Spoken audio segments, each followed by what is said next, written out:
Alors écoute bien. Et donc la suite de ton verset, hein, le verset 44, 45, 46, le 46. Hein. Et il leur dit, ainsi il est écrit que le Christ souffrirait. Oui. Quand il dit, et il leur dit, ainsi il était écrit que le Christ souffrirait, c'est écrit où ça, que le Messie va souffrir? Oui, c'est ça. C'est dans le psaume 22, là, c'est ça. Il s'agit de ça. Okay, donc quelqu'un qui crie, mon Dieu, pourquoi tu m'as... Ça veut dire qu'il est en train de souffrir, il est en train de passer par un moment. Ok, j'accepte. Voilà. Donc ça veut dire que quand il dit ainsi il est écrit que le Messie va souffrir, ça peut parler du psaume 22. On est d'accord? Voilà. Il y a d'autres passages aussi qui ont parlé de la douleur, de comment il va souffrir. Voilà. La Bible dit dans Ésaïe que ce sont nos péchés qu'il s'est transporté, tout cela. Donc ce sont des prophéties qu'il est venu réaliser. Voilà, parfait. On est d'accord qu'en l'espace de 10 secondes, tu m'as donné quand même 2 livres. Ésaïe 53 et Psaume 22, on est d'accord, hein? Oui. Parfait. La suite, il dit et qu'il ressusciterait des morts le 3e jour. Est-ce que tu peux me donner, s'il te plaît, un passage où il y a marqué qu'il va ressusciter le 3e jour? Oui. Je n'ai pas le passage en tête, mais ça est dans la Bible. Je peux faire des recherches. Ça n'existe pas, tu peux rechercher jusqu'au jour du jugement, il n'y a jamais... Ça existe. Tu l'as pas dans la tête, tu l'as pas dans la Bible. Trouve-moi un seul passage où on te dit qu'un homme, il va ressusciter le 3e jour. Un seul. Et je me convertis maintenant, je porte une croix, vas-y. Jésus même l'a dit, hein. Il a dit, hein. Jésus même a dit que comme non, le comme Jonas, ça marche pas. Resté dans le ventre du poisson 3 jours, tout cela, lui aussi, il ferait la même chose. Sauf que ça marche pas, tu sais pourquoi? Parce que Jonas, c'est ce qu'il a vécu lui. Moi, il me faut une prophétie où c'est marqué que c'est le Messie ou alors un homme dans le futur qui va ressusciter de la même manière que tu m'as pris le psaume 22 et Ésaïe 53 qui parle d'un homme. Oui, c'est bon. Les prophéties, les prophètes, tout cela, tout ce que ça parle de Jésus en réalité. Et donc, Jonas ici symbolisait Jésus. Ok, nickel. Donc, regarde bien, je vais prendre la même méthodologie. Parce que Jonas a vécu le truc de la baleine, alors que aucun n'a dit que ça c'était une prophétie, hein, aucun. C'est-à-dire que ce qu'a vécu Jonas, vous allez tirer de ça et vous allez dire que Jésus par là, il est annoncé qu'il allait ressusciter le 3e jour. Je vais prendre exactement la même chose. Je vais prendre Osée 1, verset 2, un prophète. Vu que Jésus il est toujours annoncé dans les prophètes, dans les psaumes, etc. Osée 1, 2, la première fois que l'Éternel adressa la parole à Osée, on peut remplacer Osée, on peut mettre Jésus. Parce que Jonas aussi, c'est une prophétie qui concerne Jésus. L'Éternel dit à Jésus, va, prends une femme prostituée et des enfants de prostitution, car le pays se prostitue, il abandonne l'Éternel. Il alla, il prit Gomer, fille de Diblaïm, elle conçut, il lui enfanta un fils. Et l'Éternel lui dit, appelle-le du nom de semence de Dieu. Vu que toutes les prophéties, tout ce que les prophètes ont vécu, ça concerne Jésus, alors dans ces cas-là, ici, Dieu il dit à Jésus d'aller prendre une prostituée.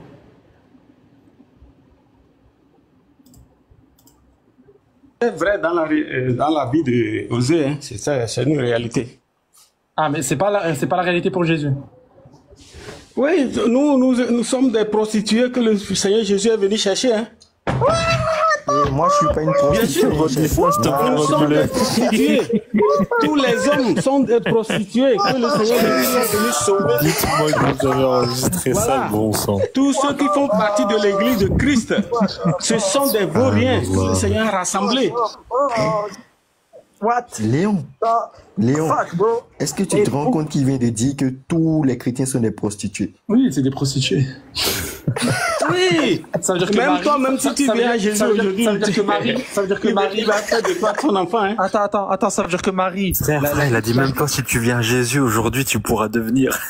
Attends, ça veut dire que Marie, la mère de Jésus, c'était une prostituée, astaghfirullah.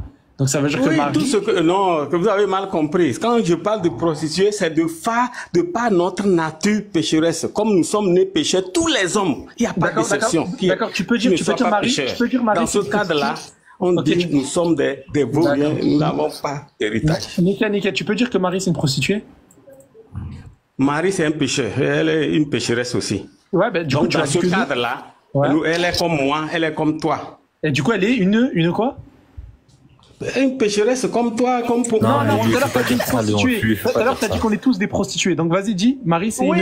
Je dis, je l'ai dit dans le sens du fait que nous naissons tous pécheurs et dans ce que nous sommes corrompus. Ok, dis, Marie, c'est une prostituée dans le sens de pécheur, vas-y.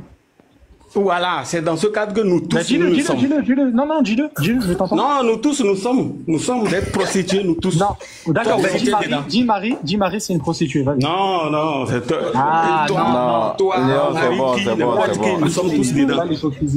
Allah Azza wa Jalla dit dans le Coran. Vous voulez capter la partie là, dire, vous montez vos choses, non? Moi, je dis tout le monde. Allah Azza wa Jalla dit dans le Coran que Marie, c'est la meilleure femme des mondes. Ah, c'est lui qui a dit, sinon notre Bible ne le dit pas. Oui, elle a eu grâce, elle-même, elle a proclamé qu'elle a eu grâce. Comme justement, chacun, n'importe qui. Quand on parle de grâce, c'est qu'on ne mérite pas. Ta Bible n'a jamais... Ta Bible n'a jamais défendu l'honneur de Marie. Or, le Coran, il vient, il défend l'honneur de Marie, il te dit que non, elle a été choisie par grâce, par Dieu. D'accord. C'est tout. Toutes les insultes là des Juifs sur Marie, où est-ce que les apôtres ils ont défendu ça? Quoi? Toutes les insultes que les Juifs ont proférées sur Marie, comme quoi c'est une prostituée, elle a eu un enfant parce qu'elle a... Il n'y a pas ça dans la Bible. Oui, mais justement, les Juifs ils ont dit ça à travers les siècles. Où est-ce que les apôtres ont dit que non, c'était pas une prostituée? Bon, dans tous les cas, nous on n'a pas connaissance de ça. Ils n'ont pas dit ça. Nous, on s'en tient à la Bible. On s'en tient à la Bible, alors que les Juifs, quand justement ils voient une femme qui a un enfant sans se marier, c'est une prostituée pour eux. Non, c'est leur problème, mais nous savons d'où c'est venu. Léon, il faut lui donner Matthieu 23. Le passage où Jésus dit que les pharisiens sont dans la chair de Moïse. Non, c'est par rapport... Frère Léon, est-ce que j'ai répondu à votre question? Je suis en train de parler. J'ai répondu à votre question? Parce que vous avez dit que Jésus, lui, il se plaignait alors que les autres ont tenu tête. Jésus n'a jamais eu peur, mais c'est une prophétie qui s'est réalisée. Voilà ce que je voulais dire. Parce que tu dis Jésus il a eu peur. On te dit dans Marc 14, verset 34, dans Luc 20... Non, il n'a pas eu peur. Il a réalisé la prophétie. Dans Somme 22, c'était prophétisé qu'il allait souffrir et il allait prononcer ses paroles. On va prendre carrément Marc 14, c'est plus clair. Regarde, Marc 14, verset 34. Il fut troublé en son âme, c'est quoi ça? Attends. Il est où le verset là? Attends. Hop. Attendez.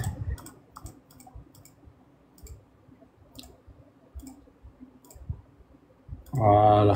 Regarde, Marc 14, verset 33. Il prit avec lui Pierre, Jacques et Jean et commença à éprouver de la frayeur et des angoisses. Et là, quand on prend le strong même du mot frayeur, là, ektabestai, bon bref, je sais pas c'est quoi, 1568 le strong, on te dit il est frappé de crainte. Donc il a eu peur. Évangéliste, attends, est-ce que c'est toi qui as mis la vidéo? Attends. Je sais pas si c'est lui ou c'est un autre chrétien. Tout à l'heure j'ai vu une vidéo, les frères. Oh, il y a un chrétien, il a pris 2 versets du Coran. Il a mis Allah Azza wa Jalla, il a dit qui peut égarer ou guider si ce n'est Allah. Et ensuite il prend un autre verset dans le Coran où on te dit Allah il dit le Saméri les a égarés. Il te dit il y a une contradiction. Allah il dit que seul lui peut guider ou égarer, mais le Saméri il a égaré, donc ça veut dire que le Saméri c'est Allah, ou bien alors il y a voilà, dès que j'entends les chrétiens comme ça, par Allah, je me dis que c'est normal que ces gens croient en la divinité de Jésus, vraiment c'est grave. En fait, c'est comme ce qu'a fait l'imposteur Panaché avec Ismaël Aka. Il croyait trouver des contradictions au bébou. Il y a un verset où Jésus dit celui qui insulte. Tu peux lire le verset 49 de Marc 14 pour finir. Attends 2 secondes, t'as dit quoi, Akhel? Il y a un verset où Jésus dit celui qui insulte par insensé, il mérite d'être châtié par le feu. Alors que Jésus, dans la Bible, il a insulté par insensé. Oui, celui qui dit Raka à son frère mérite d'être traité devant le tribunal, ouais. Oh, mais Raka, ça veut dire quoi déjà? J'en rappelle plus. Raka, c'est insensé. Attends, c'est stupide. C'est le même strong. Attends. Si c'est le même strong, par contre, là, c'est vraiment une dinguerie. Attends. Si c'est quoi? Je crois pas que c'est le même strong. En tout cas, Raka, ça veut dire stupide ou insensé. Je vais prendre le truc. Attends, c'est quelqu'un dit... Raka.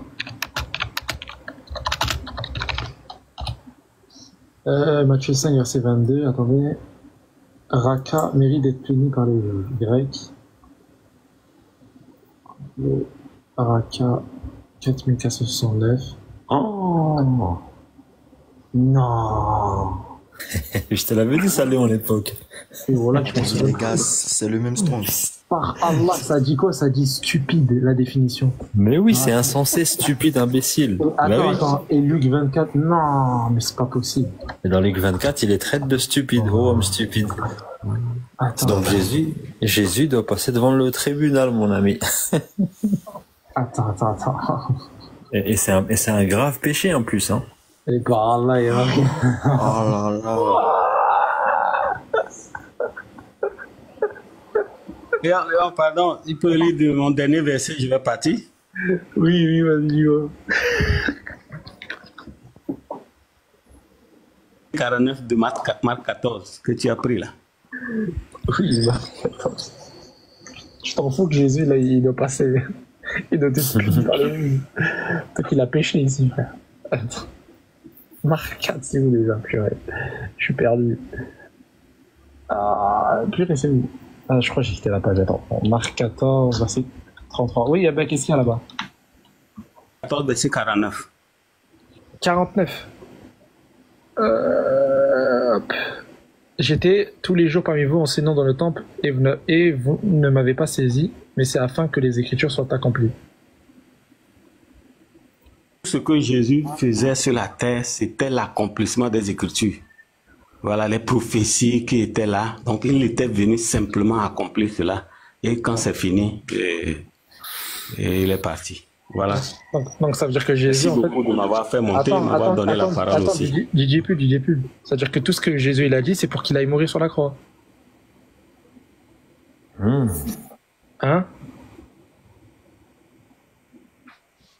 DJ Pub. A fait sur la terre, les miracles, tout cela, c'était même prédit, quoi. Et maintenant, la croix aussi était prédit. Oui, non, mais attends, tout ce qu'il a enseigné... Tout ce qu'il a enseigné, tout ça, là, toutes ces prises de parole, c'est pour qu'il meure sur la croix, on est d'accord? Non, c'est pas pour qu'il meure. C'est-à-dire que ça fait partie de ce qu'il devait venir faire. D'accord. Je te pose une question. Oui. Quand Dieu, il dit, enfin d'ailleurs c'est Jésus qui cite Dieu, du coup, il dit que... Attends, je vais te mettre le texte. Matthieu 21. Voilà. Je te lis le texte. Les vignerons s'étant saisis de ses serviteurs, battirent l'un, tuèrent l'autre et lapidèrent le troisième. Il envoya encore d'autres serviteurs en plus grand nombre que les premiers, et les vignerons les traitèrent de la même manière. Enfin, il envoya vers eux son fils, en disant « Ils auront du respect pour mon fils ». Question que je te pose. Dieu, il a envoyé Jésus pour que les Israélites le respectent, ou bien le tuent comme ils ont tué les anciens prophètes avant Jésus. Il a envoyé son fils. Pourquoi? Il a dit, j'ai envoyé mon fils en disant, ils auront du respect pour mon fils. Le contexte, Jésus, il te dit qu'à chaque fois que Dieu il a envoyé un prophète, soit ils l'ont frappé, soit ils l'ont tué. Et ici, Jésus te dit, mais quand il a envoyé Jésus, il te dit, ils auront du respect pour mon fils. Quand Dieu dit ça, il veut que les Israélites le respectent ou bien le tuent comme les anciens prophètes? Non, c'est pas qu'il le respecte. Il savait qu'ils ne vont pas le respecter. Dieu, il connaît tout. Hein. Oui, mais seulement c'est pour l'accomplissement des prophéties qui disaient que le Messie viendrait mourir pour les péchés. Je sais que Dieu est omniscient, mais Dieu, il voulait quoi? Il voulait que les gens le respectent ou bien le tuent comme les anciens prophètes? Non, c'est pas. Il sait qu'il va mourir. Il va c'est pas mourir ma question, c'est pas ma question. Il veut quoi, Dieu? Il a envoyé son fils pour venir mourir. Voilà l'objectif. Le fils est venu sur la terre. Ok, mais là, Jésus, il te dit qu'il a envoyé pour que les gens le respectent. Je prends la parole de Jésus. Non, c'est pas ça. Il a pris une parabole pour montrer quelque chose, simplement. Cette parabole-là, c'est pas littéral, là, ce qu'il vient de dire, c'est pas littéral? Hein? C'est pas littéral quand il dit que Dieu, il a envoyé pour qu'il le respecte? Non, c'est pas littéral, puisqu'il a pris une parabole, puisque quelqu'un a envoyé ses serviteurs, tout ça là. Parfait, c'est pas littéral. Du coup, c'est parfait, si c'est pas littéral. Ok, c'est une parabole. Ben, la suite aussi, c'est une parabole, regarde. Mais quand, le verset juste après, mais quand les vignerons virent le fils, ils dirent entre eux, voici l'héritier, venez, tuons-le et emparons-nous de son héritage. Et ils se saisirent de lui, le jetèrent hors de la vigne et le tuèrent. Du coup, c'est une parabole, c'est pas littéral, ils vont pas le tuer. Non, oui, c'est une parabole, mais... Du coup, ils vont pas le tuer. Pardon? Du coup, ils vont pas le tuer vu que c'est pas littéral, c'est une parabole. Non, c'est une parabole pour montrer que lui, il subirait ça, c'est tout. Non, il dit... J'aime pas que ça parlait directement de lui. Il a pris une parabole pour dire que voilà, il y a quelqu'un qui a tant. Oui, ils vont se saisir de lui, ils vont le tuer. Ça, là, c'est assez littéral, du coup. Ils vont lui faire ça. Oui, dans la parabole, oui. Mais quand on revient maintenant, chaque parabole que le Seigneur Jésus-Christ prend... Quelque part, ça tourne vers lui ou bien c'est pour enseigner quelque chose de spirituel, c'est tout. Nickel. Et le verset juste avant, du coup, le verset 37, dans la même parabole, Dieu, il dit qu'il a envoyé Jésus pour qu'il le respecte. Donc Dieu, il a envoyé pour qu'il le respecte ou bien qu'il le tue. Non, dans tous les cas, l'objectif de la venue du Seigneur, c'est en définitive, c'est la mort. C'est sa mort, sa résurrection. Là, à la base, il a envoyé pour qu'il le respecte ou qu'il le tue? Non, jamais. C'est pour... il doit mourir. C'est l'objectif principal. Mais pourtant, maintenant, Jésus a pris une parabole simplement pour montrer comment il finirait. En fait, les gens ne vont pas l'aimer, les gens vont le...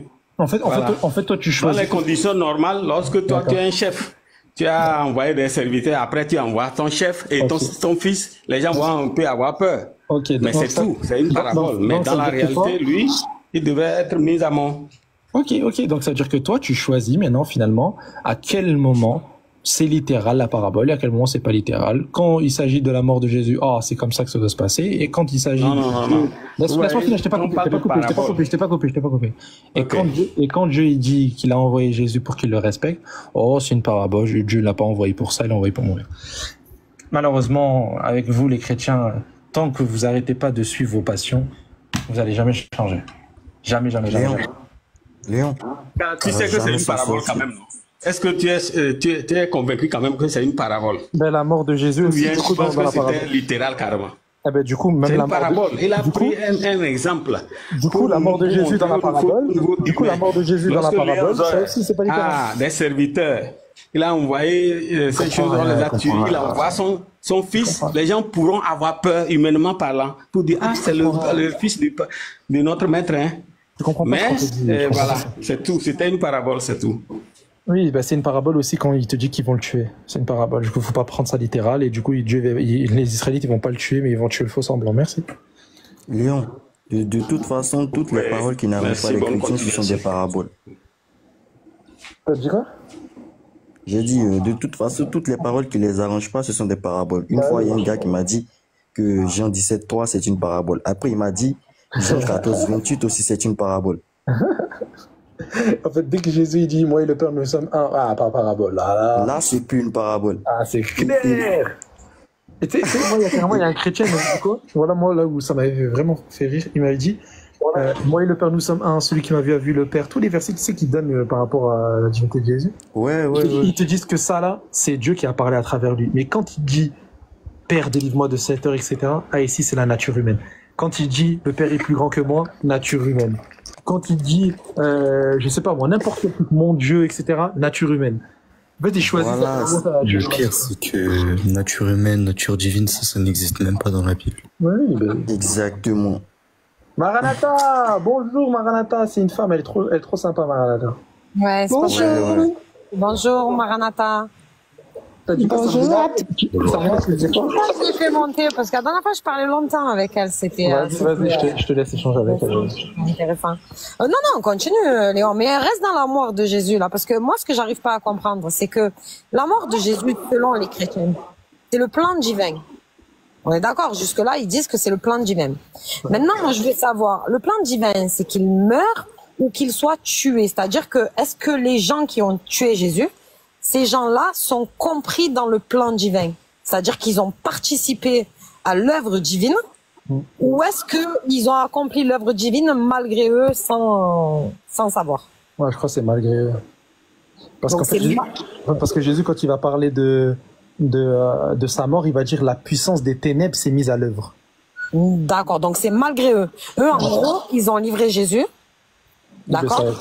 Ils ne savaient pas qu'ils étaient en train d'accomplir quelque chose de bon, en fait. De bon, voilà. En tuant, c'est quelque chose de bien, finalement. Ouais. D'accord, d'accord. Donc, du coup, quand Jésus dit « Père, pardonne-leur parce qu'ils ne savent pas », en fait, ils ne savent pas quoi.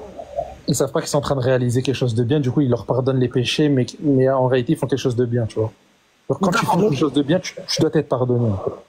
D'accord, mais eux, quand ils mènent Jésus à la mort, d'accord, c'est le fait de mener Jésus à la mort que Dieu doit... C'est un péché, mais qui est bien. C'est bon. C'est un péché bon. C'est un péché bon, ouais. D'accord, d'accord. C'est un bon péché. Non, en fait, c'est un péché qui donne une bonne conséquence, ils vont te dire. Voilà. D'accord, d'accord. Mais eux, ils ne savent pas, ils ne savent pas qu'ils ne savent pas. Et tellement c'est un bon péché. Attends. Tellement que c'est un bon péché, bah, Jésus, il a préféré, il a même maudit Judas et il dit, genre, il aurait mieux fait que cet homme ne soit pas né pour faire cette action-là. Tellement que c'est un bon péché. C'est ça ma question, en fait, Léon. En fait, ma question, c'est, si eux, ils savent pas, tu vois, eux, ils savent pas que la mort de Jésus va être une mort salvatrice, tu vois. Mais ils le font malgré eux parce que c'est le plan de Dieu. On est d'accord que si ils le font pas eux, s'ils livrent pas Jésus, s'ils ne tuent pas Jésus, le plan de Dieu ne s'accomplit pas. Ouais. On est d'accord. Oui. Qui sont les pharisiens qui voulaient tuer Jésus là? T'as dit quoi? Les pharisiens, les scribes là, c'est eux là qui voulaient tuer Jésus là. Ouais. Oui, d'accord. Donc ils avaient la connaissance des Écritures selon Jésus là. Ben oui. Non, mais le fait que eux, là, les pharisiens, ils veulent faire tuer Jésus, là, et que même ils le mènent, ils le livrent, en fait. Ils le livrent à la mort. Normalement, eux, ils sont pas censés savoir qu'ils sont en train de faire quelque chose de bon. Mais Jésus, là, sur la croix, lui, il sait que ce qu'ils sont en train de faire, c'est quelque chose de bon, on est d'accord? Bah oui, il aurait dû les bénir, au lieu de leur dire « Père, pardonne-leur ». Voilà, parce que il veut que le Père leur pardonne quoi? La chose qu'ils ont fait qui va mener au plan de Dieu. Mais comment? Alors, s'ils le font pas, le plan de Dieu se réalise pas. Le fait de tuer Jésus là qui est mauvais, quoi. Mais en même temps, c'est vrai, je sais pas si tu te rends compte. Genre, essaie d'avoir des conclusions bonnes dans un texte qui est contradictoire. Ça n'arrivera pas. Ça n'arrivera jamais, en fait. Ouais, c'est pas possible, en fait, c'est ça. Et en fait, tu peux prendre n'importe quel texte, tu vas trouver 400 000 conclusions dans ce même chapitre, tellement que les paroles, elles se contredisent. Dans Jean 8, Jésus dit, vous cherchez à me faire mourir, moi qui est un homme qui vous a dit la vérité. Quelle vérité Jésus a dit? Est-ce que parmi le fait de tuer Jésus, c'est une vérité selon Jésus? Surtout qu'il dit qu'Abraham ne l'a pas fait. C'est-à-dire qu'Abraham, quand il y a quelqu'un qui vient avec une vérité venant de Dieu, il va pas vouloir le tuer, tu vois. Donc là, ça prouve que de faire ça, c'est grave, en fait. Mais bien sûr que c'est grave. Les chrétiens. Mais Léon, du moment où Judas est excité par Satan pour aller trahir Jésus, là, il y a problème, non? Bah ouais, c'est pour ça que Jésus dit la puissance des ténèbres s'est mise à l'œuvre. C'est-à-dire que là, Satan, il est entré dans Judas pour réaliser ce que Dieu veut faire en pardonnant les péchés de l'humanité. C'est-à-dire que c'est Satan, finalement, le sauveur de l'humanité. Et quelqu'un, par exemple, Léon, selon la compréhension chrétienne, hein, quelqu'un qui est devenu chrétien, comment il a le salut? Il a le salut juste en pensant que Jésus, il est mort pour ses péchés, c'est ça? Bah, ça, c'est la croyance de Paul, alors qu'en réalité, pas du tout. Il y en a deux versets. Voilà, ça veut dire que, par exemple, moi, par exemple, demain, je crois que Jésus est mort pour mes péchés. D'accord? Et je me fais baptiser. On est d'accord que mes péchés sont tout partis.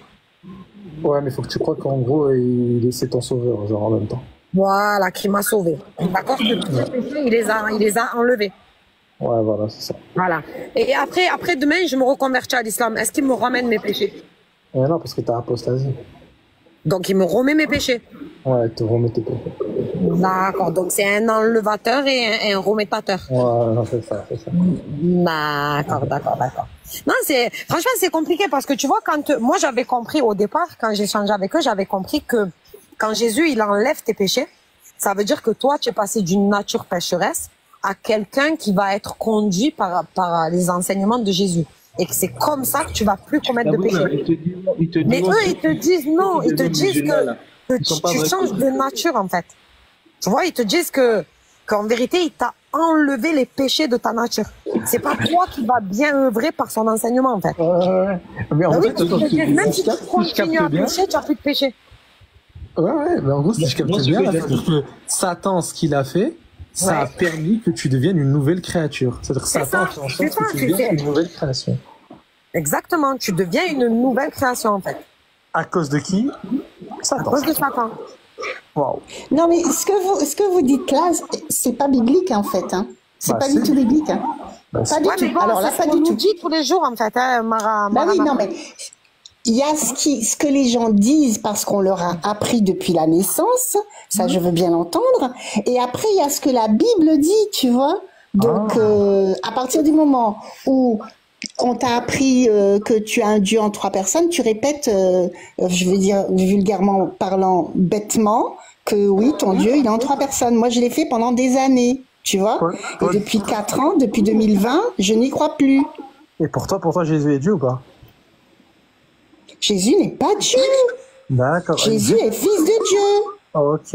Et il est mort sur la croix, c'est ça, pour les péchés? Ah bah bien sûr. Mais ça passe comment il te lave de tes péchés? Voilà. Comment il est arrivé sur la croix? C'est à cause de Satan ou pas? Jésus, alors en fait, moi je pars même pas de l'histoire de Satan. Pour t'expliquer ce que tu poses comme question, je parle dès le commencement, avant même qu'il y ait la terre, les cieux, etc. D'accord? Dieu, il avait l'intention de créer la terre et les cieux, ainsi que les premiers humains, Adam et Ève. D'accord? Il avait cette intention-là. Mais il savait pertinemment que les humains pouvaient pécher. Il y en a qui pouvaient ne pas pécher, mais il y en a qui pouvaient le faire. Donc il avait déjà une option pour le pardon d'Adam et de Ève. Dès le départ, avant même qu'il y ait création. D'accord. Et du coup, est-ce que Satan il fait partie du plan pour pardonner Adam et Ève? Pourquoi Satan ferait? Non, c'est Dieu qui pardonne, qui donne le pardon. Il donne le pardon. Je n'ai pas dit que c'est Satan qui pardonne. Je n'ai pas dit ça. J'ai dit, est-ce que c'est Satan qui est dans le plan divin pour que Dieu puisse pardonner Adam et Ève? Non, Satan n'a rien à voir là-dedans. Satan, il est simplement... non, Dieu, pardon, comme tu m'as parlé de Satan, j'ai répété Satan, mais c'est pas ça. Dieu, au départ, il se dit, je mets un homme et une femme, d'accord? S'ils écoutent ma parole, il n'y a pas de problème, tout roule. S'ils n'écoutent pas ma parole, là, il faut que je trouve une solution. Et la solution, il l'avait déjà dès le départ. La solution, c'est le pardon. Quel pardon? Avec la mort de Jésus sur la croix? Au départ, c'était avec les animaux, puisqu'il a tué un animal pour couvrir la faute d'Adam et Ève. Et après, bien évidemment, et ensuite, c'est Jésus. D'accord. Qui a ramené Jésus la sur Bible la croix? dit, attends. La Bible dit, sans effusion de sang, il n'y a pas de pardon. Ok. Parfait. Qui a ramené Jésus sur la croix pour qu'il saigne? Pour que quoi? Pour qu'il saigne, justement. Pour qu'il verse le sang.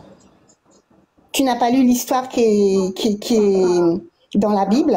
Si, je l'ai lu. C'est pour ça que je vous pose la question. D'accord. Qui a fait en sorte que Jésus soit sur la croix et que son sang se verse, justement? Tous ceux qui ne l'ont pas reçu, ça peut être Pilate, ça peut être Hérode, ça peut être Hérode était mort bien avant. Pharisiens. Voilà, les pharisiens, par exemple. Pas Hérode, les pharisiens. Oui, les pharisiens, tous ceux qui ne l'ont pas accepté. Tous ceux qui n'ont pas accepté. Judas, tout à fait. Voilà. Judas, par exemple. Voilà. Regarde Judas, ce qu'on nous dit par rapport à Judas. Je vais te mettre le passage. Je crois que c'est Luc 22, verset 1, 25. Attends. Je ne rappelle plus du passage. Voilà, regarde. La fête des pains sans levain appelée la Pâque. Donne-moi le verset, moi je vais y aller. Luc 22, versets 1 à 4. Alors, la fête des pains sans levain appelée la Pâque. Attends, j'ai pas trouvé. 22. Verset quoi? Verset 1 à 4. C'est bon? Ok, c'est bon. Ok, alors la fête des pains sans levain appelée la Pâque approchait. Les principaux sacrificateurs et les scribes cherchaient les moyens de faire mourir Jésus, car ils craignaient le peuple. Or, Satan entra dans Judas, surnommé Iscariote, qui était du nombre des 12, et Judas, donc quand Satan il est entré en lui, alla s'entendre avec les principaux sacrificateurs et les chefs des gardes sur la manière de le leur livrer. Qui a fait en sorte que Jésus soit livré ici? D'accord. Qui a fait en sorte que Jésus soit livré? Ouais. C'est Judas. À cause de qui? À cause de Satan. Enfin, oui, à cause de Satan. Voilà, donc c'est à cause de Satan que Jésus est sur la croix.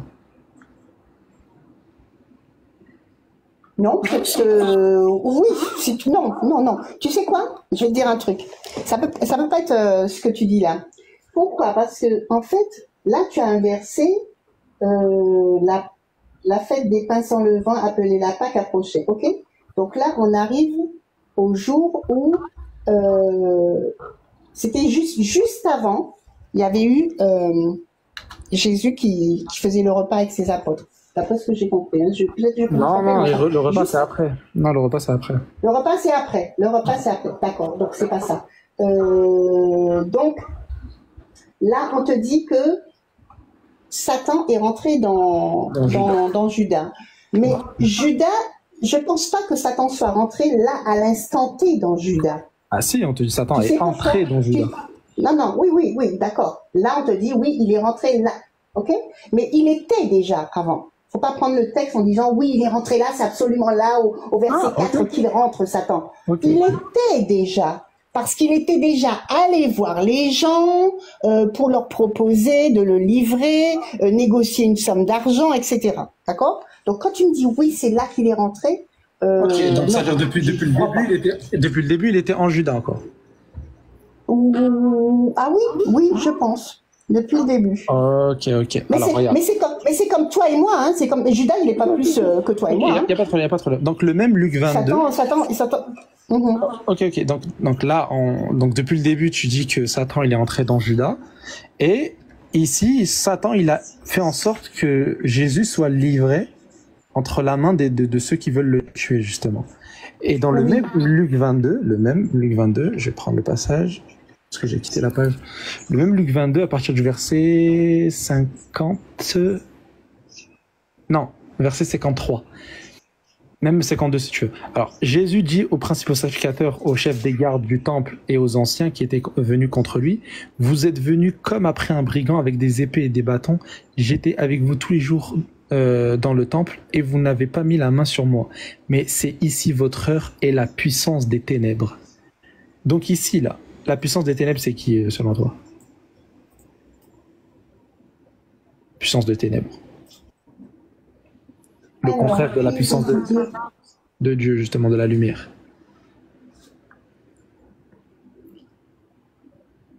J'ai pas compris. Répète ta question, excuse-moi. Quand Jésus, il dit, mais c'est ici votre heure et la puissance des ténèbres. La puissance des ténèbres. Il parle à qui? Aux Juifs qui voulaient le tuer, justement. D'accord. Il parle aux sacrificateurs, chefs des gardes, etc., les anciens, les brigands. D'accord, les anciens. Okay, voilà. Okay. Eux, ils sont venus du coup avec la puissance de Satan. Mais oui, puisqu'ils sont venus le tuer. Nickel. Donc ça veut dire que Satan, en fait, il est omniprésent sur la mort de Jésus, on est d'accord? Sur l'arrestation, sur la livraison, sur le moment de le mettre sur la croix, etc. Donc du coup, on conclut par là que c'est ça à cause de Satan que Jésus a versé son sang. Non, Jésus a versé son sang. Ah oui, tu veux dire que en fait, comme c'est Satan qui utilise tout le monde, d'accord? Donc c'est quand même grâce à lui que, par rapport à lui que Jésus est mort. Voilà. Okay. Donc c'est quoi? Tu peux le voir comme ça, mais moi je te dis une chose, que quand je suis responsable de mes actes, je vais pas mettre ça sur le dos de Satan. Hein. Okay? Oui, mais quand tu es un être humain, tu peux pas mettre ça sur le dos de Satan. Oui, mais il peut justement t'insuffler de faire des choses mauvaises. Ouais, d'accord. Mais tu peux toi en tant qu'être humain dire non, je veux pas. Exactement. Parce que Judas, il a trahi. Il y en avait 12. Il y en avait plus de 12 d'ailleurs. Mais il y en avait 12. On parle des 12. Oui. Pourquoi il n'y en a pas eu 2 qui ont trahi? Justement, lui, parce qu'il était très mauvais. Il n'y en a eu qu'un. Voilà, exactement. Et les Juifs qui voulaient le tuer, donc tout ça, c'est à cause de Satan. Et donc tu as conclu par là, comme moi, que c'est à cause de Satan que Jésus a versé son sang. Ok, j'accepte, parfait. Non, alors, c'est pas à cause de Satan que Jésus a versé son sang. Si vous le dites comme ça, les gens ils vont pas comprendre. Ils vont pas comprendre. Non, que Satan a utilisé des gens. Que Satan a utilisé des gens. Voilà, parfait. Donc ça veut dire que à cause de Satan, des gens ont fait quoi? Sont allés justement verser le sang de Jésus. Donc Satan, il est omniprésent dans la mort de Jésus. Mais la question que je te pose, est-ce que Satan connaissait les Écritures? Satan connaît les Écritures mieux que toi et moi. Parfait. Donc il savait qu'en tuant Jésus, le monde sera sauvé. Non. Ça, par contre, il ne le savait pas. Ça, par contre, il ne le savait pas. Alors, il connaît mieux que ça, moi, par contre, il ne le savait pas. Attends. En fait...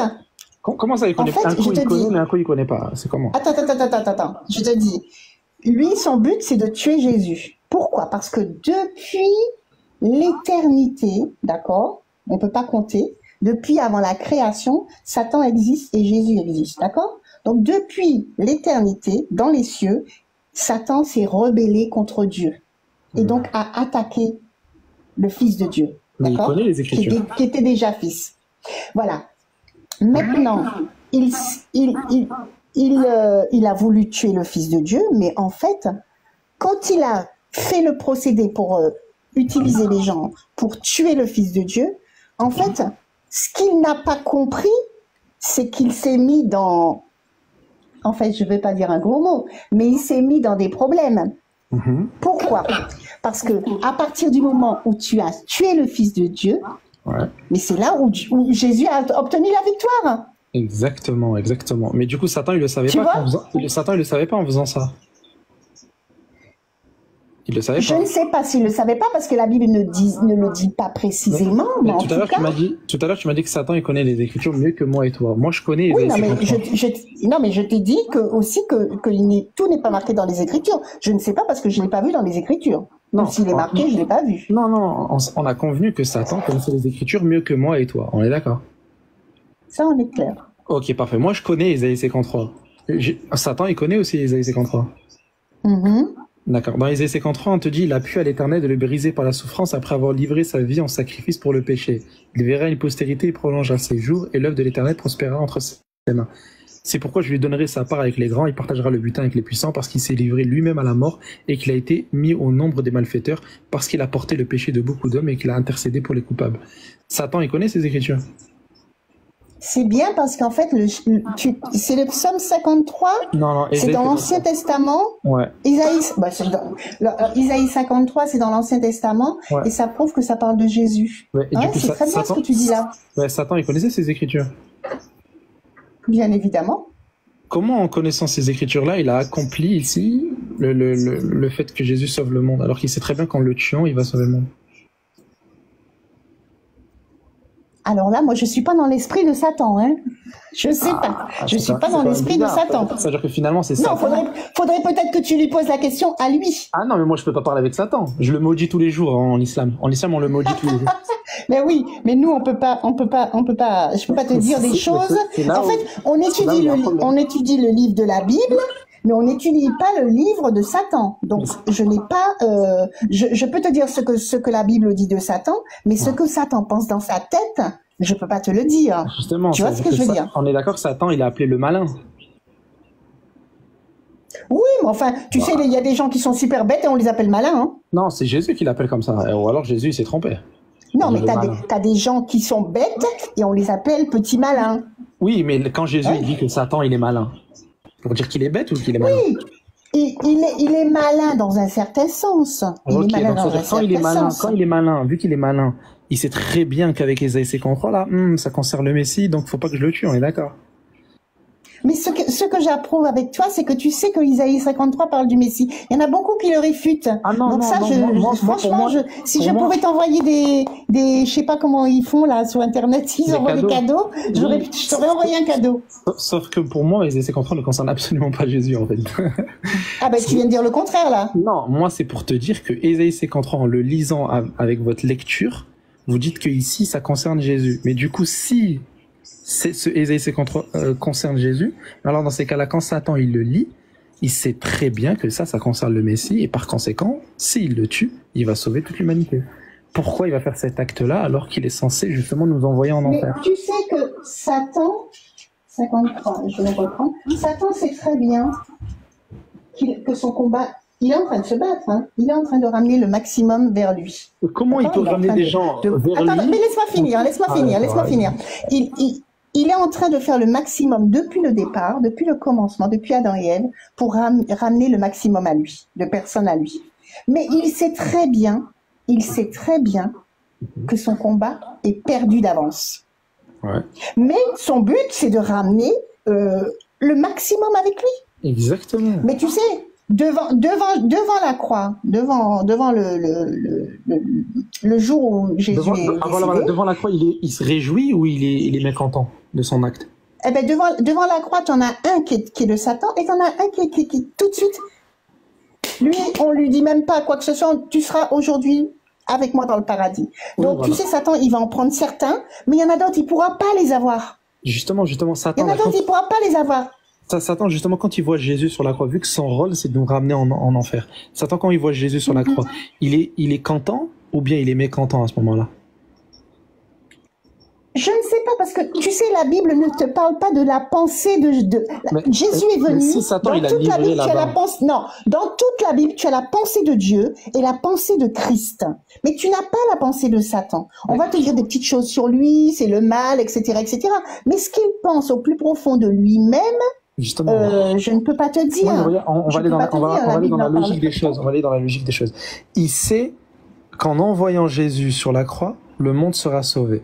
Il connaît Isaïe 53, il connaît les prophéties, même face à Jésus, il lui a cité plusieurs passages de l'Ancien Testament, etc.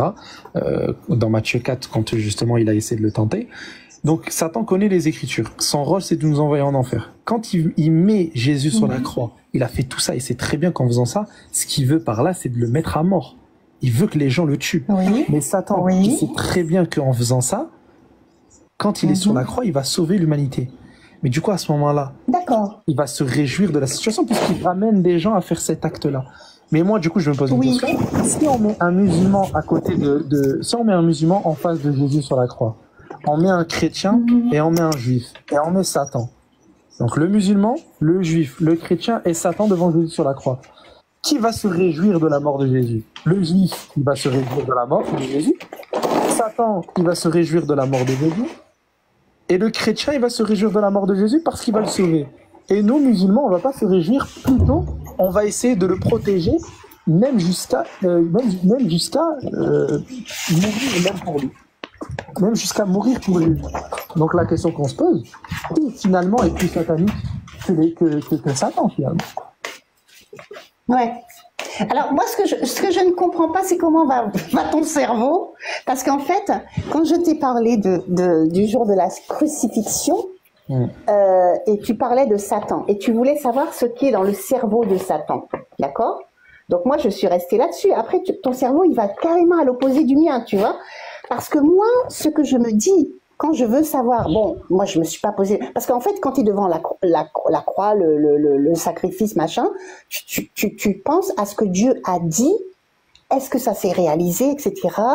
Qu'est-ce qu'il a fait pour qu'il arrive là, etc. Mais toi tu penses pas du tout à ça. Tu penses celui qui a monté la tête de tous les gens qui l'ont mis sur la croix, qu'est-ce qu'il pensait? Non mais c'est grave ce que tu dis là. En fait.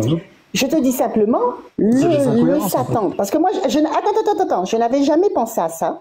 J'avais jamais pensé à ça parce que je ne me suis jamais posé la question. Satan n'est pas mon ami, c'est mon ennemi. Donc, tu sais, dans tes ennemis, tu vas pas penser qu'est-ce qu'ils ont dans la tête. Tu comprends ce que je veux dire? Puisque tu sais déjà que c'est ton ennemi. Ok. Maintenant, je vais te dire. Comment tu sais que c'est ton ennemi si tu as... Attends. Comme tu me fais penser... Attends, non, je termine. Comme tu me fais penser à essayer de savoir ce qui se passe dans sa tête. Tout simplement, je vais te dire. Maintenant, j'y pense parce que tu m'as posé la question. Tout simplement, ce qui s'est passé dans sa tête à celui-là, c'est que, en fait, tout le peuple qui était venu applaudir, il les a tous conquis. Et il n'a pas pensé que effectivement, ce qu'il était en train de faire, ça courait à sa perte. Mais il a ramassé le maximum de ceux qui applaudissaient et qui ont demandé sa mort. Tu vois? C'est ça qu'il a pensé. Le calcul a été vite fait pour lui. Il a pensé à récupérer tous ces gens qui n'ont pas cru. Et il les a récupérés. Ok, je peux répondre. Voilà ce qui était dans sa pensée. Alors, ma toute première question, et je pourrais y répondre juste après, avant de savoir si la personne est ton ennemi, tu vas penser tout d'abord à ses agissements, ses paroles, etc. Tu vas essayer de voir pourquoi la personne est comme ça.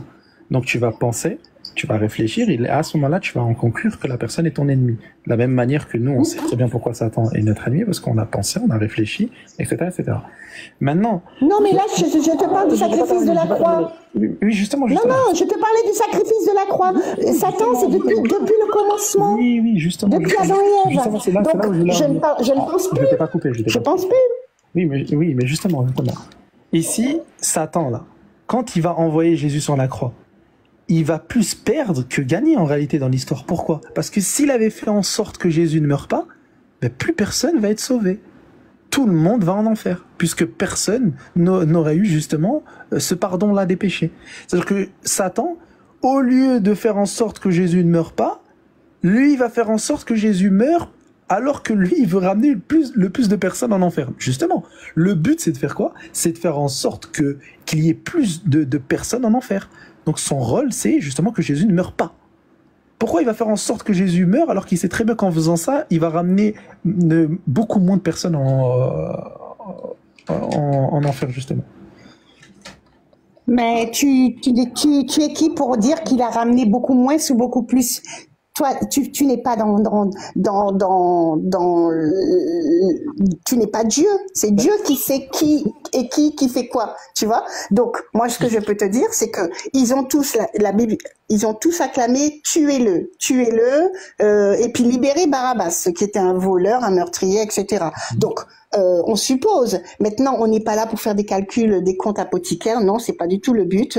Et on n'est pas là. Moi, je suis pas là pour savoir ce qui se passe dans la tête de Satan. Je sais qu'il a été meurtrier dès le commencement. La Bible dit dès le commencement, depuis le jardin d'Éden, d'accord ? Et même dans le ciel. Il a été meurtrier dès le commencement. Donc, on n'est pas là pour savoir ce qui se passe dans la tête de Satan. Mais c'est quoi ces questions? T'as pas compris. Non, mais alors que c'est clair. En fait, ce qui se passe dans sa tête, c'est le mal, c'est tout. En fait, on n'est pas en train d'analyser les pensées de Satan. On te dit juste que du coup, en gros, dans le pardon des péchés des chrétiens, Satan, du coup, en gros, il a exactement le même plan. C'est-à-dire que du coup, pour Satan, lui, son objectif, c'est de mettre Jésus à la croix. Et du coup, pour vous, donc pour le pardon de vos péchés, bah, il faut que Jésus soit à la croix. C'est comme si, par exemple, moi, je te disais, genre, en islam, la venue du Coran, bah, en gros, Satan, du coup, il veut ça. C'est-à-dire que du coup, moi, si j'ai le Coran entre les mains, bah, c'est aussi la volonté de Satan. Tu comprends ou pas? En fait, c'est même pire que ça. En fait, tout à l'heure, elle a dit sans effusion de sang, il n'y a pas de pardon. Mais donc, du coup, pourquoi Satan... Ce n'est pas moi qui le dis, c'est la Bible qui le dit. Justement. J'ai juste confirmé vos propos. Donc, si la Bible dit ça et Satan le sait, comment il peut lui-même verser du sang, sachant qu'il sait très bien qu'en versant ce sang-là, le pardon va être donné justement aux créatures? Là, ce qu'il devrait faire, c'est justement ne pas verser le sang de Jésus. Et c'est là où il va ramener le plus de personnes en enfer. Puisqu'il n'a pas laissé qui que ce soit verser le sang de Jésus. Tu comprends la problématique? Mais laisse-moi te dire un truc. Tu sais que les êtres humains, toi et moi, nous sommes libres de suivre Satan ou de suivre Dieu. On est libre, d'accord? On est libre. Ouais. Maintenant, on a la parole qui nous tient et qui nous dit, bon, ben, pas ceci, pas cela, fais pas ci, fais pas ça, etc. Donc, on essaie d'obéir, si tu veux. On essaie, je dis bien on essaie, parce que c'est pas évident. Mais, si tu veux, tu es en train de calculer et de vouloir rendre coupable Satan. Mais il est coupable dès le commencement. Non, donc, on n'a même pas besoin de le juger. Il est coupable. Le problème, c'est que là, pour vous, avec la connaissance des Écritures, alors que lui, il veut nous emmener en enfer, ce qu'il a fait, c'est qu'il a fait en sorte que des gens soient sauvés au lieu qu'il fasse justement son rôle, qui est de... Mais non, puisque tous n'ont pas reçu la preuve. Vous dites, les musulmans, qu'il n'a même pas été tué. Donc vous pouvez pas dire. Justement, nous, c'est plus logique. C'est-à-dire que pour nous, Satan n'a pas réussi à faire son boulot. Son boulot était de tuer Jésus, et Dieu, justement, ne lui a pas permis de faire ça. Donc nous, c'est beaucoup plus logique. Vous, c'est pas logique. Pourquoi? Parce que...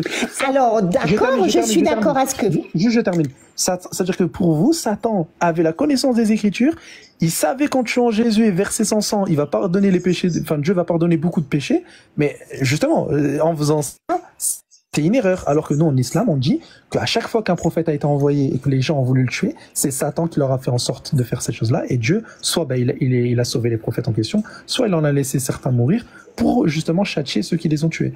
Nous, c'est beaucoup plus cohérent. Moi, si je te pose la question à toi, Maranatha, entre Satan et Jésus, sur la croix, tu veux que ce soit qui? Mais ça, ce sont des questions complètement stupides. Non. Complètement stupides. Sur la croix, c'est Jésus. Parce que Satan ne peut pas verser son sang. Satan n'a jamais dit qu'il veut. Il veut venir sur terre pour verser son sang. Réfléchis un peu. Tu préférerais qui sans sang, le verser de sang, etc. Juste, tu préférais que Satan soit mort ou bien Jésus pour les péchés? Mais je sais que Satan, il est mort dès le commencement. Il a été jugé dès le commencement. Dès qu'il a commencé ses bêtises, son cas est scellé. Donc, ce n'est pas à moi de vouloir sa mort. T'aurais préféré quoi? Je suis désolée. T'aurais préféré que Jésus meure sur la croix ou bien Satan? Moi, c'est Jésus qui meurt sur la croix aussi. T'aurais préféré quoi? Mais Satan est un pécheur. Il est il est créé, depuis la nuit des temps, et il est le péché. Il représente le péché. Donc on peut pas mettre le péché pour enlever le péché. Réfléchis un peu. Justement, sans Satan, est-ce qu'on va être tenté pour pécher? Sans Satan? Ouais. Sans Satan, il n'y a pas de sans Satan. Là, c'est même pas la peine de parler de ça, parce qu'il n'y a pas de sans Satan. Il existe. Sans Satan, on ne peut pas être tenté de pécher. Alors il est préférable de tuer Satan que Jésus sur la croix, pour qu'on puisse plus pécher, et par là, il n'y a plus besoin de nous pardonner de nos péchés, vu que Satan est mort. Moi, je trouve que c'est archi compréhensible. Bon, je crois qu'elle a reçu un appel. Le plan de Satan, c'est le plan de Dieu, en fait, pour eux. Ouais, Satan, il a fait en sorte de sauver toute l'humanité, c'est n'importe quoi. Là, en fait, c'est leur messie, quoi. Oui, excusez-moi, j'ai eu un appel. Désolé. Bon, les gars, moi, je vous laisse, je vais aller prendre ma douche, je vais à la salle. Salam, Ahmed Salam. Et qu'Allah te guide, Maranatha, viens à l'islam. Tout ce qu'on te souhaite. Mais je sais pas si tu as compris ce qu'il t'a dit. En fait, le plan de Dieu, c'est donc de sauver l'humanité par le sacrifice de Jésus. Le plan du diable, c'est du coup de mettre Jésus à la croix. Au final, est-ce que du coup ces deux plans-là se ressemblent? Oui. Le plan de Satan n'est pas de mettre Jésus à la croix. Le plan de Satan est de prendre et de prendre le maximum de personnes pour qu'ils le suivent et aillent en enfer. C'est tout. Et moi, je te parle pas de l'enjeu. Moi, je te parle pas de l'enjeu. Moi, je te parle du coup je te parle de concrètement, du coup, le projet du diable. Le projet du diable, c'est de faire tuer Jésus, oui ou non? La réponse, elle est oui. Tu t'en as convenu tout à l'heure. Bien sûr. Au final, mais donc, pas quand que Jésus. Satan... Oui, mais peu importe. La question, elle est pas là. La question, elle est que. C'est très important. La question, elle est que à partir du moment où le souhait du diable, c'est de mettre Jésus à la croix, et que d'après, du coup, vous, du coup, Dieu, en gros, le projet de Dieu, c'est de comment on appelle ça, de mettre Jésus à la croix, au final, du coup, ils ont le même plan, tu comprends? C'est simple comme bonjour, genre. Non, mais de toutes les façons, même si, du coup, je te l'accorde, donc pour le diable, c'est du coup d'entraîner le maximum de gens dans sa perte. Et du coup, pour Dieu, c'est justement le pardon des péchés. Enfin, c'est une sorte de clémence, même si on est relativement opposés. Enfin, on a une vision relativement opposée. Au final, du coup, ça passe par les mêmes actes. Tu vois ce que je veux dire? C'est comme si, par exemple, toi et moi, on marche le matin pour aller à l'école. Et toi, du coup, ton objectif, c'est, je sais pas moi, d'en apprendre beaucoup plus. Et moi, c'est par exemple, je sais pas moi, de devenir une grande personne, tu vois. Bah, au final, on a les mêmes causes, mais pour des enjeux différents, tu vois. D'accord, oui, mais ce qu'il faut retenir, c'est que, en fait, lui, celui qui est parti, il disait que, en fait, c'est grâce à Satan. En fait, comme s'il faisait un genre de vénération envers Satan. Oui, grâce à Satan, les gens seront sauvés et tout, parce que, justement, il a utilisé les... Non, c'est complètement fou de penser comme ça. T'as mal compris, du coup, cette subjection. Attends, je reviens dans le chapitre, c'est lui qui me l'a donné, le chapitre 53 d'Isaïe. Ouais. Or, il a plu à l'Éternel de le frapper. Ça, c'est la parole de Dieu, hein. Or, il a plu à l'Éternel de le frapper. Il l'a mis dans la souffrance. Après avoir offert sa vie en sacrifice pour le péché, il se verra dans la postérité. Il prolongera ses jours et le bon plaisir de l'Éternel prospérera dans ses mains. Donc, quand il dit oui, mais Satan, oui, effectivement, Satan. Effectivement, dans le verset qu'il a pris dans le Nouveau Testament, il est présent, mais c'était un plan de Dieu dès le commencement. Oui, voilà, mais le frère, il t'a expliqué. En fait, le frère, lui, son argument, c'était exactement la même chose que je suis en train de t'affirmer. C'est-à-dire que du coup, en gros, le plan de Dieu passe par le plan de Satan. Tu comprends? Le plan de Dieu qui est le pardon des péchés. Satan n'a pas de plan. Satan n'a pas de plan. C'est Dieu qui est créateur. C'est lui qui a tous les plans. Comment tu peux avoir un plan après? Est-ce qu'il a des manigances? Comment tu peux avoir un plan? Attends, comment tu peux avoir un plan pour toute l'humanité que tu n'as pas créée? Celui qui a un plan pour toute l'humanité. Regarde, Maranatha, le plan de Satan, c'est égarer l'humanité, on est bien d'accord. C'est quoi? Le plan de Satan, c'est égarer l'humanité. On est bien d'accord. Oui. Voilà pourquoi tu dis qu'il n'a pas de plan. Non, je t'ai pas dit qu'il n'a pas de plan. Il a un plan, ça c'est sûr. Mais il peut pas avoir un plan. Il ne peut pas avoir un plan au-dessus de celui qui l'a créé. En fait, tu comprends pas Satan, il n'est pas venu. Satan n'est pas venu comme ça. Moi, je te dis pas que du coup le plan de Satan c'était le plan de Dieu. Je te dis que du coup le plan de Dieu c'est réalisé par les manigances de Satan. Tu comprends? Exactement. Mais ça, je suis d'accord. Oui, donc, mais ça c'est une dinguerie. Ça, tu trouves pas? Oui, mais ne fais pas croire que Satan, il a fait des choses. Non, Dieu il peut faire ces choses. Ça, il a le libre arbitre. Si, il a fait des choses, le diable. Oui, il a fait des choses. Il a le libre arbitre comme toi et moi, mais son cas est déjà scellé. Tu vois? Tandis que nous, toi et moi, nous avons des conditions. Notre cas n'est pas encore scellé. J'ai bien compris que pour toi, c'était pas le même Satan, enjeu. son cas est déjà scellé. Oui, alors, non, mais ça sert à rien du coup de prendre toutes les caractéristiques de Dieu et de Satan et les comparer et du coup les mettre en opposition. La chose du coup que tu viens d'affirmer. Non, il n'y a pas d'opposition. Il peut pas y avoir d'opposition. Le Créateur, personne ne peut être opposé. Bah si, tu viens de dire que du coup, en gros, tu viens de dire que du coup, en gros, on vient de convenir que le plan de Dieu, c'est le pardon des péchés par le sacrifice de Jésus, et du coup, le plan de Satan, c'est le sacrifice de Jésus, du coup, en gros, pour, en gros, insuffler du coup les mauvaises pensées à ses apôtres. C'est pas le plan de Satan. Ce n'est pas le plan de Satan. Je viens de te le lire. Or, il a plu à l'Éternel de le frapper. Il l'a mis dans la souffrance après avoir offert sa vie en sacrifice pour le péché.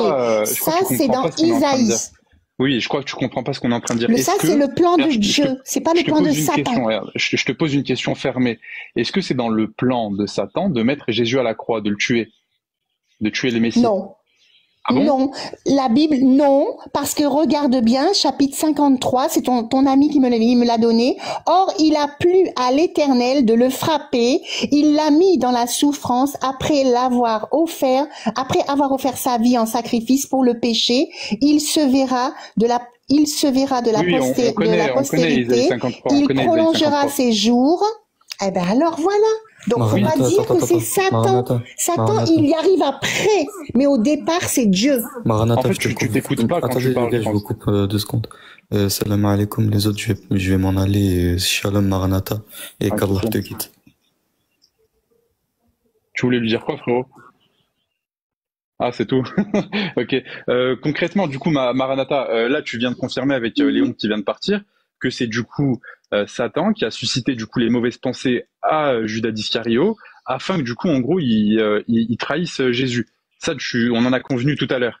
Donc l'objectif de Satan, on va pas parler de plan parce que t'es pas d'accord avec cette terminologie-là. La manigance de Satan. Non, c'est pas la terminologie. C'est que en fait, tu parles de Satan dans le manigance. Mais toi, du coup, t'es pas d'accord avec Non, c'est pas une manigance. Non. C'est pas une manigance. C'est pas un stratagème. Attends, tu parles de Satan dans le Nouveau Testament. Là, je suis dans l'Ancien. Donc, ça veut dire que c'était déjà préparé et Dieu l'avait déjà préparé. Mais c'est pour te dire que, en fait, ce que Satan a appliqué, Dieu, mais ça atteste que Satan est en train de jouer un rôle dans le Nouveau Testament, mais Dieu a déjà un plan depuis le commencement. Est-ce que je t'ai dit le contraire? Voilà. Eh bien, c'est ça. Eh bien, on est d'accord. Okay, bah oui, mais quand on est d'accord sur une chose, moi, t'as vu, je vais pas dans 30 secondes te dire, ah non, c'est pas dans le plan de Dieu de mettre Jésus à la croix. Oui, on l'a bien confirmé, c'est le frère qui t'a sorti Ésaïe 53, que oui, du coup, en gros, le plan de Dieu, c'est bien, d'après vos écrits, et surtout votre compréhension de ce verset-là, parce que du coup, c'était pas celle de Léon, que donc, le plan de Dieu, c'est de mettre Jésus à la croix. Ok. Maintenant, du coup, réponds à ma question, c'est une question fermée. Est-ce que c'est dans le plan de Satan de susciter des mauvaises pensées à Judas d'Iscario afin qu'il trahisse Jésus et que du coup en gros Jésus soit livré? Oui ou non? C'est une question fermée. C'était dans le plan. Attends, reprends ta question s'il te plaît. Est-ce que c'était dans le plan de Satan de susciter des mauvaises pensées à l'apôtre Judas d'Iscario afin que ce dernier du coup en gros livre Jésus à la croix, livre Jésus aux Romains afin qu'il se fasse crucifier? Oui, c'était dans le plan de Satan, dans le Nouveau Testament, oui, il n'y a pas de souci. Voilà, bah voilà, on t'en convient, j'en conviens, tout le monde est d'accord, l'affaire elle est conclue. Donc l'argument que le frère... Cependant, l'Ancien Testament l'annonce déjà. Oui, ça on est d'accord.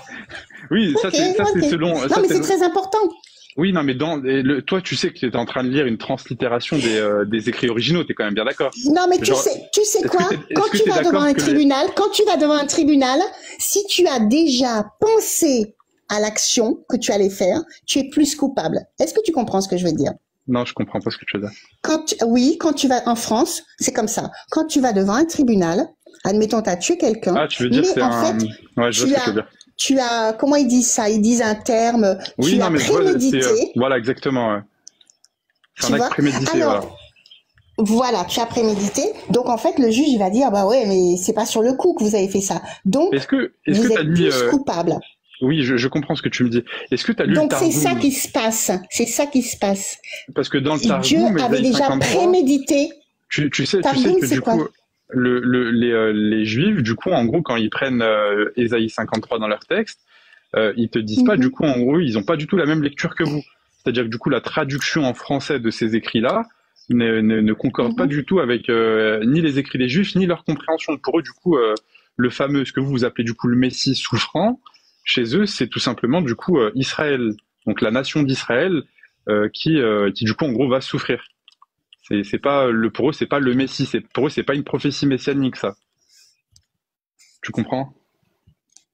Oui, je sais que les Juifs, ils ne croient pas aux prophéties d'Isaïe, 9.5, tout ça, ouais, je sais. Non, mais c'est surtout, Maranatha, c'est surtout que si le Ésaïe 53 concerne Jésus, du coup, ça efface la messianité du psaume 45, parce qu'ils sont contradictoires, en fait.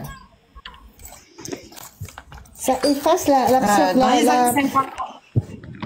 Dans Ésaïe 53, on parle de quelqu'un qui aura ni beauté. Oui, je vais te donner un. On parle de quelqu'un Jésus n'avait pas de beauté, hein. Jésus n'avait pas de beauté. Et ouais, mais dans Psaume 45, on décrit la personne comme étant le plus beau des fils de l'homme. Ah oui, d'accord, ok. Psaume prophétique donc, sur l'union mystique. Ouais, d'accord, ok. 45. Voilà. Oui, d'accord, mais tu peux dire la beauté, c'est pas seulement la beauté physique, hein. Quand tu vois quelqu'un, elle peut être belle physiquement, et puis en fait compte intérieurement, elle est moche comme tout. Donc après, bon, j'ai pas lu tout le texte. Mais attends, Maranatha, est-ce que pour toi, que j'ai déjà lu. Bien sûr, oui, mais là. Est-ce que pour toi, Maranatha, est-ce que pour toi, Maranatha, Jésus, c'est l'incarnation de la parole créatrice de Dieu? Oui. Ah, donc au final, donc c'est quand tu dis oui, il n'est pas Dieu, c'est au final c'est la même chose, quoi. Non, non, non, non, non. Il peut être la parole. Si tu veux, dans un langage moderne, on va dire le porte-parole, parce qu'il n'a dit, en plus il l'a dit, il y a un verset qui est clair, il dit, oui, je ça, ne parle pas de moi-même. Non, mais je ne parle pas de prophète. Je ne parle pas de prophète. Tu m'as parlé de Jésus. Il ne parle pas de lui-même. Il ne dit que les paroles que son Père lui a donné à dire. Oui, oui, mais les autres prophètes, eux aussi, ils ont fait la même chose. Les autres prophètes, ils ont du coup relayé la parole de Dieu. Ça fait pas pour eux, du coup, ça fait pas pour autant du coup de l'incarnation de la parole créatrice. Les autres prophètes, monsieur, les autres prophètes étaient tous pécheurs. Et alors, Jésus aussi? Non, Jésus. Montrez-moi où il a péché. Bah, Jésus, à un moment donné, il dit que du coup, il va aller à une fête. Enfin, il dit qu'il ne va pas aller à une fête. Puis au final, du coup, il y va secrètement. Moi, j'appelle ça du mensonge. Pardon? Bah, si par exemple, moi, je te dis, du coup, je ne vais pas à une fête et puis j'y vais secrètement.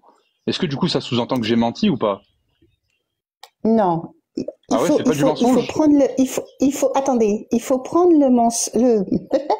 prendre le verset et me le montrer. Et je vais lire en haut et en bas, je vais te prouver qu'il ne ment pas. Bah, attends. Déjà, viens, parce qu'on me l'a déjà sorti, celle-là. Viens, bah voilà, ok, du coup, on te l'a déjà sorti, mais tu te rappelles pas du coup du verset ou ça te paraît un peu je sais plus, non, je sais plus. Non, est-ce que du coup, regarde, est-ce que si par exemple, toi, ta fille, elle te dit du coup, non, je ne vais pas aller à une fête, et toi, du coup, au final, tu la vois, du coup, elle y va secrètement, tu la retrouves à la fête. Est-ce que pour toi, elle t'aura menti ou pas? Montre-moi le verset et je vais te montrer. Mais pourquoi Mais bien sûr, non, mais si tu montres, parce que tu dis ça, mais si on va dans le texte, et je vais te montrer pourquoi, comment. Il faut toujours aller dans le texte, parce que toi, on va t'arnaquer, c'est pareil. Hein. Oui, d'accord, je vais te montrer le texte, je vais te le donner, il n'y a pas de souci, du coup, j'en disconviens pas, tu vas le lire et du coup, tu vas faire ta propre analyse. Mais est-ce que du coup, tu peux juste convenir des faits avant qu'on commence à lire les textes, histoire que du coup, on voie un petit peu ton honnêteté? Oui, mais mon honnêteté, elle est intègre, premièrement.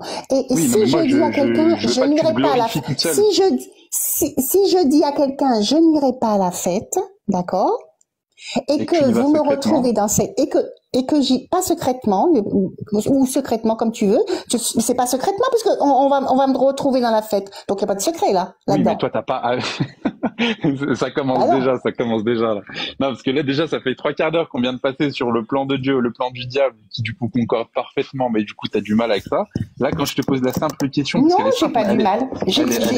On a réussi quand même à être d'accord que même si Satan avait des projets, que ces projets, Dieu, il les connaissait déjà au départ. Et c'est ça que je voulais signifier. Oui, voilà. Oui, mais nous on n'a pas de mal avec ça.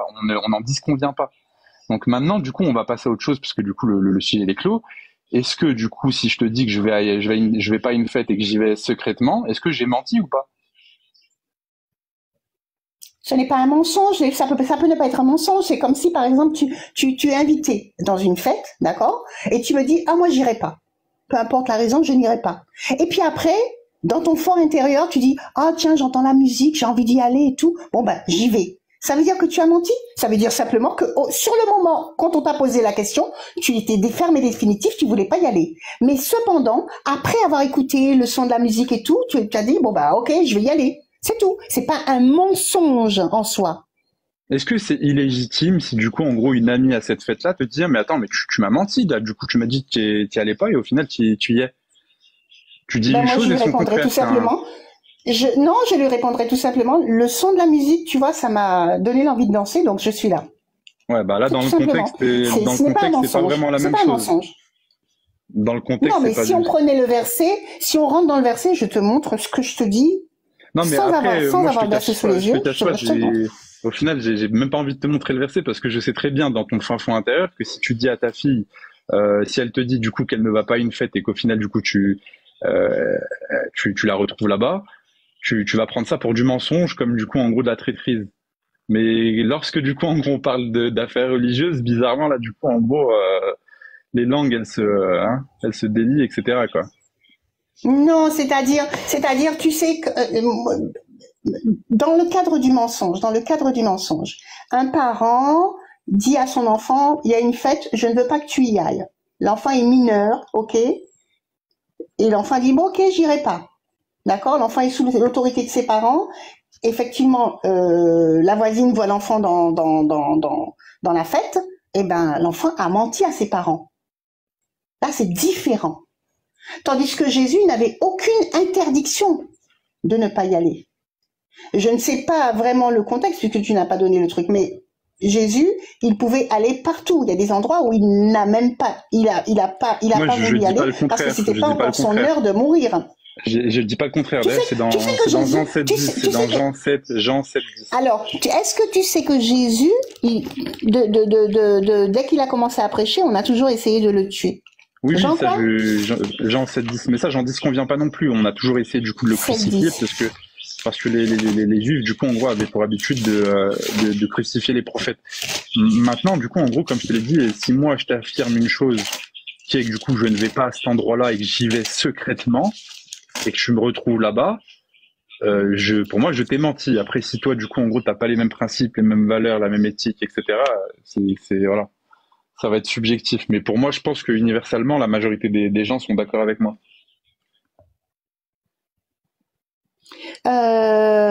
Déjà, c'était la fête des tabernacles. Jésus était un juif. Il fallait impérativement qu'il aille à la fête des tabernacles. Je connais aucun juif qui ne va pas fêter la fête des tabernacles. D'accord? Par contre, il y est peut-être pas allé le même circuit que les autres. Mais il était impératif qu'il fasse la Pâque. Mais tu sais qu'il n'y a plus de tabernacle aujourd'hui. Les Juifs, ils ont plus de tabernacle. Il n'y a plus de fête de tabernacle. On parle du temps de Jésus. Oui, bah alors pourquoi tu dis je ne connais pas? Toi, t'en connais des Juifs, toi, du temps de Jésus, toi? Non. Bah alors pourquoi tu me dis je ne connais pas de Juifs qui... Non, je t'ai dit, il n'y a aucun Juif qui ne va, qui va pas faire la fête des tabernacles. Il n'y en a aucun. Tous les Juifs, ils vont faire la fête des tabernacles. D'accord. Tous, ils y vont. D'accord. Mais oui. Vas-y, bah si tu veux, tu peux lire à haute voix, comme ça, du coup, on t'écoute. Alors là, c'est le verset 10, tu m'as dit 7-10 ? Oui. Mais lorsque ses frères furent partis, il monta aussi à la fête, non pas publiquement, mais comme en cachette.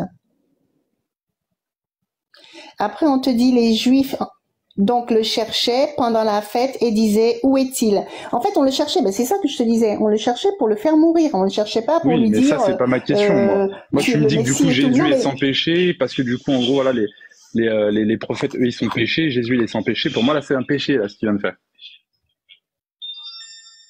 Il est péché, il est pécheur, il pêche. Alors, est-ce que tu connais, tu parles de péché, est-ce que tu connais les 10 commandements? Oui, je connais les 10 commandements. D'accord. Dans les 10 commandements, tu as Non, mais il faut pas forcément connaître du coup les 10 commandements pour savoir que du coup péché c'est un mentir c'est un péché. Donc à partir de ce moment-là, du coup en gros, est-ce que toi là vis-à-vis de ce texte-là, le fait qu'il monte secrètement, du coup j'insiste bien sur ça, c'est un mensonge? Alors monter secrètement quelque part, c'est un mensonge? Non, le fait que du coup en gros ils disent qu'il n'y va pas et qu'au final il monte secrètement en cachette comme tu viens de le dire, pour toi du coup ça forme un mensonge ou pas? Ça ne forme pas un mensonge. Alors pourquoi du coup il y va secrètement? Parce que dès le chapitre 5, il est bien marqué, Jésus se rend secrètement à la fête des tabernacles. Donc, parce qu'en fait, on voulait le tuer, d'accord? Depuis qu'il a commencé à prêcher, on a toujours voulu le tuer. Il y avait comment dirais-je? Il a fait un chemin. Je sais plus si c'est dans ce verset-là, en tout cas. Moi, je trouve que c'est un peu malhonnête, hein. Non, c'est pas malhonnête. Je recherche le texte. Il aurait peut-être été même mieux. Là. Bonjour. Il aurait été peut-être mieux. Je sais pas frère. Malik, c'est quoi ça? Comment? Malik, pourquoi tu m'appelles frère? Non, je te dis wa alaykum salam. Ah ok, d'accord. Non, t'as mal entendu. D'accord, bonsoir madame, comment vous allez? Bonsoir, ça va bien, c'est Soumia? Oui, c'est moi. Salut. Salut. Continue avec Malik. Moi, je vais faire la salade. Rabbi Ekbel.